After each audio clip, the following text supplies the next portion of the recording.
This is Anne-Marie Leake, Vice President of Communications for ePay Resources. Welcome to the Payment Space.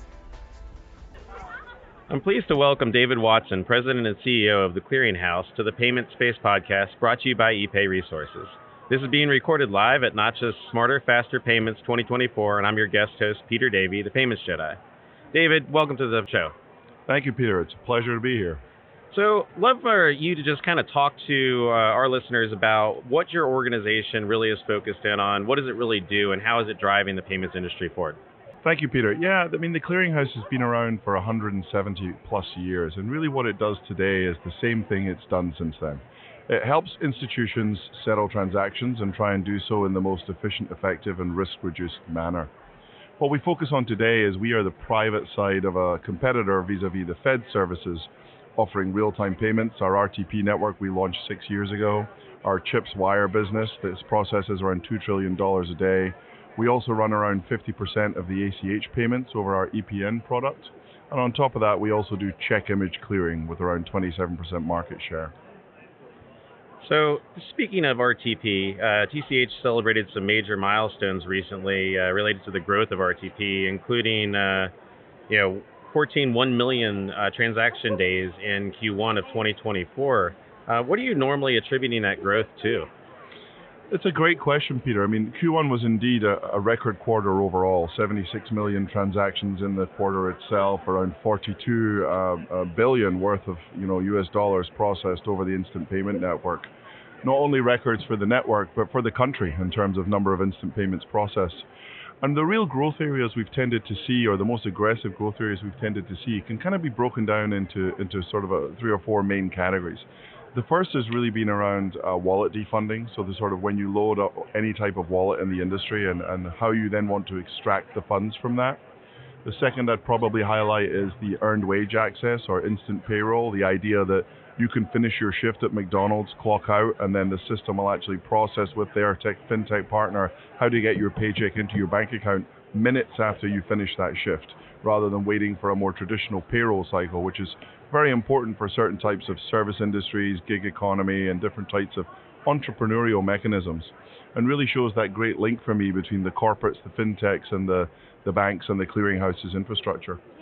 Other areas we've had a lot of traction on recently are our sort of B2C disbursement space, as well as how we enable small business. We have around 233,000 corporate and small businesses that are able to receive funds in a much faster manner that used to take 3 to 5 days from the various different merchant activities or other things that actually now come to them much, much quicker. So it's been an interesting journey as a provider of ACH, really because I love all my children equally, and I really believe there are still and will always be extremely strong use cases for ACH.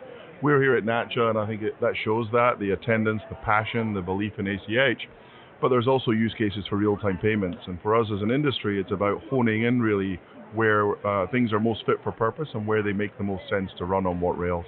Yeah, that's a great point. I think we always kind of look at it, it's an and equation, not an or equation when it comes to payments. And while I'd love to see the demise of checks at some point in favor of electronic payments, I think we might actually get there with some of the things that we can do with RTP, combination of RTP, FedNow, and then also the ACH network. I both agree with you, and I hope so. I think we've spent 50 years trying to get ACH to replace checks.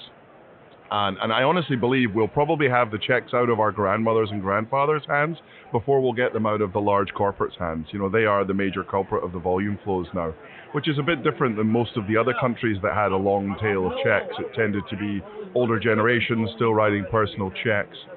But what I think we can say is that the launch of RTP and being joined by our cousins over at FedNow is that's a bit of a market shock that I hope we can use as a lever to tackle some of those payments, and I still dream of the day when I get my medical insurance, paid into my account rather than mailed by a check. Yeah, no, absolutely. So speaking about the cousins over at the Federal Reserve, obviously, one of the things with having 2 networks running a very similar scheme is that people get confused as to which one they should use, how they should approach it. And I know there was a lot very early on talking about interoperability. There's different types of interoperability. What are some of the things that you think either are being done or need to be done to drive more cohesiveness so that people know what direction to take their products?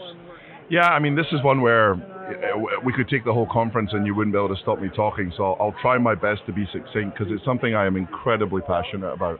I've been with the clearinghouse for 14 months, and prior to that, I worked at Swift. Whose job it is to drive interoperability across international finance, regardless of who you are. And I bring that same philosophy to the clearinghouse. To me, I find it a little bit crazy that every time we've had a second network be launched, traditionally the Fed being first mover and the clearinghouse being first follower, wires, ACH, there's been day one interoperability of some way, shape, or form. What we have here with now the clearinghouse being the first mover 6 years ago and the Fed first follower last year is they made the decision not to have day one interoperability. I think honestly that was a great shame for the US economy and a great shame for every individual bank and institution. So one of the things I've been trying to lobby for in my time here with the Federal Reserve Bank of Governors, with others, is can we start the interoperability conversations now? Mainly because it's going to take time to work out not technically how they interoperate, that'll be relatively easy, but actually the rules, the governance, the schemes, the controls. And I think that's something where, between us, Peter, and all of your listeners, I actually have pinned on the pinboard in my office the statement from the Federal Reserve Board of Governors that says that they're going to launch FedNow. And everyone comes in and asks me why I have something with the brand of the Fed on my wall in my office. But it's because at the bottom I have highlighted a sentence and it says the Federal Board of Governors will continue to explore and look for interoperability. And I just hope that we can get there soon. I think that's a great point, and it's something that I've continually tried to remind the industry of. Is we all did the Faster Payments Task Force. Yeah. We all agreed to a certain set of principles, and I think those principles are really important for us to open up and look at again, because they really mean the difference between success of both of these things moving forward, I agree. Or the failure of both, because we can't get the adoption that we need in that particular space. Completely agree, and some people don't really realize that both the Fed and the clearinghouse are not really for-profit institutions.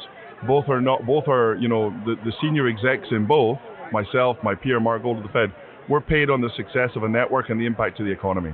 So I think the ways we can work together, and Mark's a great partner on that journey. I look forward to hopefully doing more of that, but how we can indeed get on that journey to get what we all want, which is to help support banks, credit unions, community banks, corporate clients, consumers, to get better access to modern payments in an easier way. So there's a big move now to try to move wires to ISO 20022, which is the same framework that we have RTP and FedNow on. CHIPS just celebrated their milestone moving into the ISO 20022 framework. As we think about CHIPS moving there and then FedWire potentially in 2025, do you think that'll have an impact on actually moving more payments toward real time?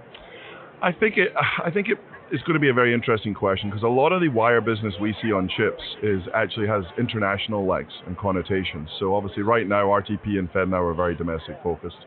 So to foresee a future where we see more cross-pollination between that wire business and the sort of domestic networks, I think we'd have to understand how we're going to handle the international aspect of US dollar, and potentially foreign exchange, one leg out aspects, potentially IXB, the international cross-border pilot we've done, or some other type of network.